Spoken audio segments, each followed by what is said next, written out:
Hello, it is Jack Gill, and welcome to Redmen Academy. I'm joined by James, as always. Today is going to be a bit of a simple video. We did one on Ben White the other day and spoke about the possibility of Dejan Lovren leaving in the summer or whenever the summer transfer window opens.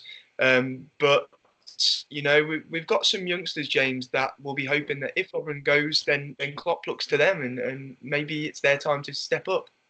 Yeah, I mean, obviously we know that Ki-Jana and Sepp van der Berg were brought in for the future, but obviously they've had probably more involvement than they were expecting at this point already. They both made, I think 2 or 3 first-team appearances each. Obviously, Hoiber's had about a year or so on Sepp, but they've both shown at times that they have got, the ability to play at a decent level. It's just getting consistent minutes and putting in, good performances over a long period of time, which they're going to have to do eventually. Obviously, we've seen Hoiber's done that at youth level, while Van der Berg's had a tricky start to his Liverpool career. But, they are clearly good players and they were brought in for good money for a reason. But it's just a matter of really bedding them into that team and getting them used to English football, isn't it, really? Absolutely.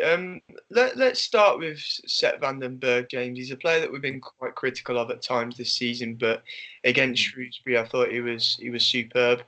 I think the physicality of the Shrewsbury striker that game helped him. I think that's one of the better parts of his game, really. We've seen at times, though, this season that he can take advantage of that too much at times and lose his head quite a lot. We've also seen that there can be a lot of sloppy moments from him. So, from my perspective, it's not the right time for him to step up yet.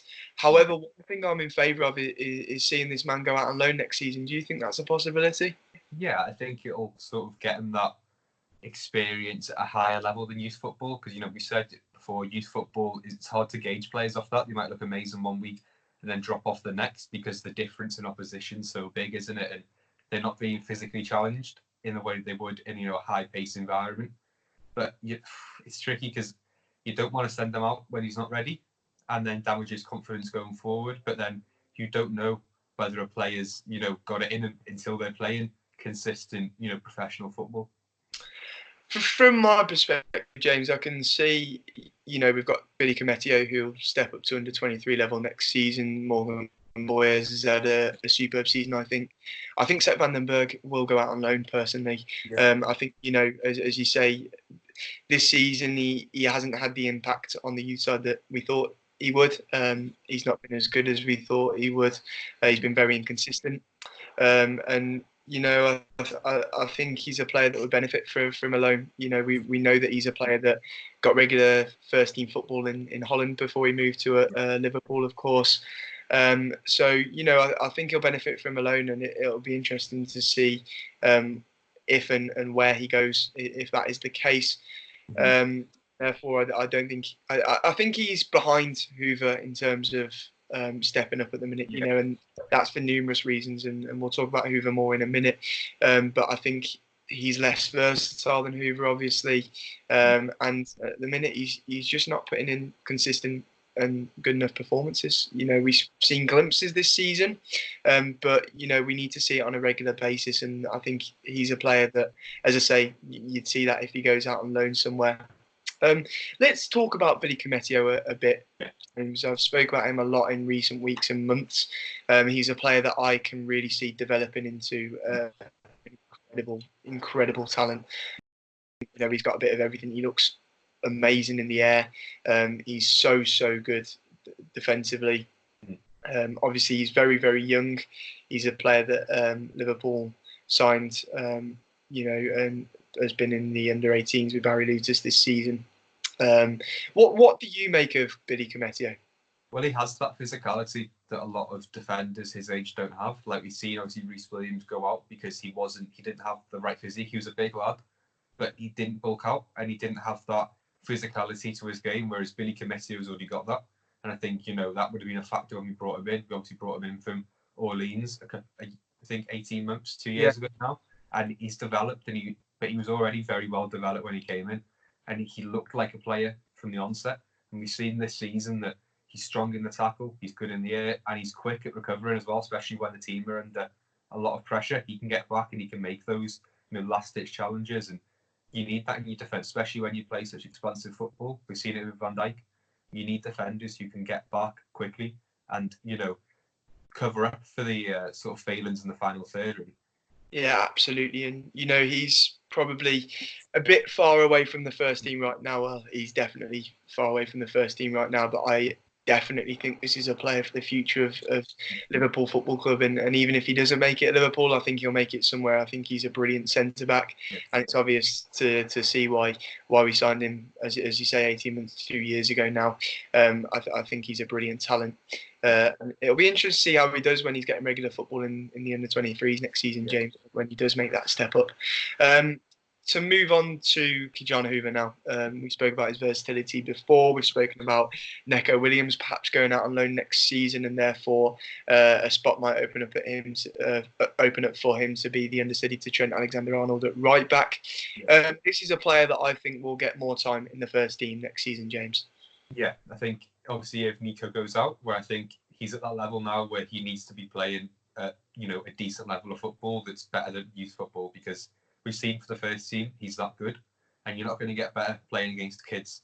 He needs to test himself, and obviously going out to the championship for Nico is the right move for him. Then that does leave a space in that team, especially at the 23 level and at the first team for Ki-Jana. We've seen him shine at right back, but then we've seen him, especially at youth level, play at centre back and do a very good job there.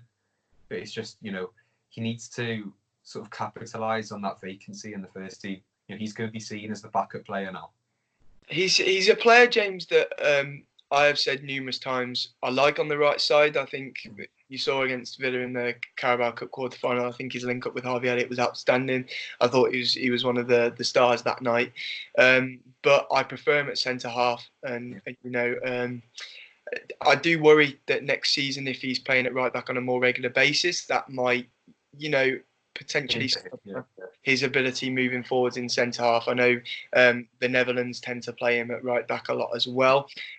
What do you make of that? Do you think that moving him to the right for a season could obviously be dangerous for his development at centre back, or do you think that he's got to take this opportunity of playing on the right for now, and then the later on in his career he might end up moving back to centre half and playing there more regularly? I mean, I'd have him go through centre back really, because we've had injuries this season to centre back, and even though we've got 4 top players there, we've been left at times with 2 players that maybe shouldn't even be starting because they're not fully fit, but we haven't had an option. So to have someone like him who's going to have another year of training there, and then also be an option if we really need him at right back too, isn't going to harm our chances at all, because he's still going to be an option at right back. It's just a matter of coaching him and getting him to become better in the centre, because realistically, that's where he's going to be breaking through. He's not better than Neco Williams right now, and he's nowhere near Trent's level. So it's just a matter of adapting his game to whatever's going to get him more game time for first team, I think.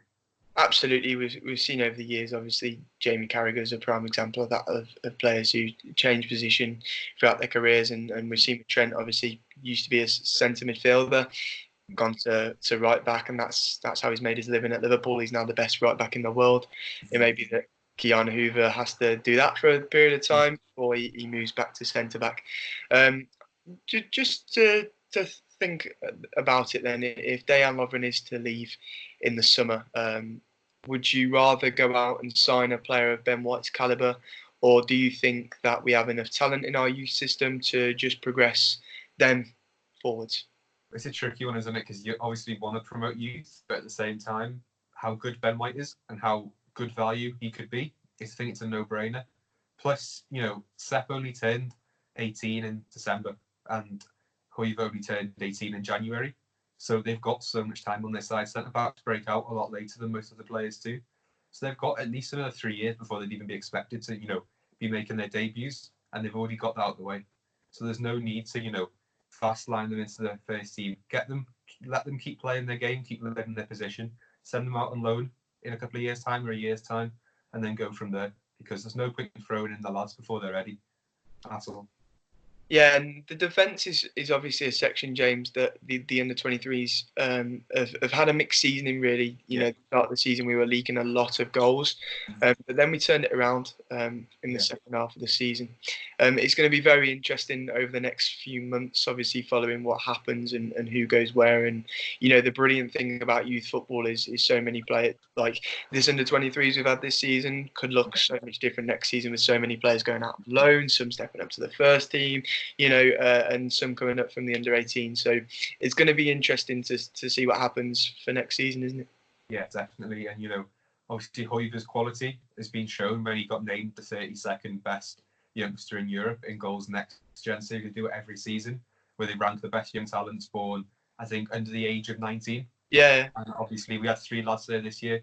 Got Hoiber in 32nd ahead of Bailey Gilmore, and then Curtis Jones at 27 and Harvey Elliott at 17. So we have got a talented group, and it's good to see that Hoiber's being recognised despite, him still playing youth football. He's still getting that attention ahead of players who are getting a lot more first team minutes. And he's only going to benefit from having more and more game time, more time, next season training with the first team, because he will be training with them a lot more now, especially if Williams goes out. And who better to learn from than Virgil van Dijk and Trent Alexander-Arnold? Yeah, Hoover's obviously had a bit of a stop-start season as well, hasn't he? Because obviously he went out to the World Cup, came back, was thrown straight into that Carabao Cup quarter-final. You know, I thought it was outstanding, but then he got what looked like cramp towards the end of the game. He's back with the under-23s, and he's back in the first team again for the Shrewsbury game. And you know, I think he's a brilliant player, and Yeah. you know, I think out of everyone right now, in terms of defence and putting Neco Williams aside for a second, because he's been in and around the first team a lot this season, I think he's the next one to step up and get more regular minutes with the first team. Yeah, definitely. His versatility is his biggest asset, but then he's also technically superb. He's quick on the, break. He's good at recovering, and he's surprisingly good in the air, despite not being the tallest lad. He's still strong in the air, and he can still beat players that are a lot bigger than him, and that's going to be a huge asset for him going forward. Although he's still probably going to do a little bit more growing too over the next year or so. Absolutely. Let us know in the comments who you think should step up, what you think should happen if Dejan Lovren obviously leaves the club in the summer. Do you think we should put our faith in our young centre backs coming through, or do you think we should go out and sign someone like Ben White or better? Yeah, cheers again, James. A nice short video today. We'll be back tomorrow with part 4 of Premier League youngsters to watch. And yeah, we've got loads more content coming up soon. We've got a good video with a guest on Friday. I'll keep you waiting to find out who that is. Cheers again, as always, James, and we'll see you all soon. Cheers.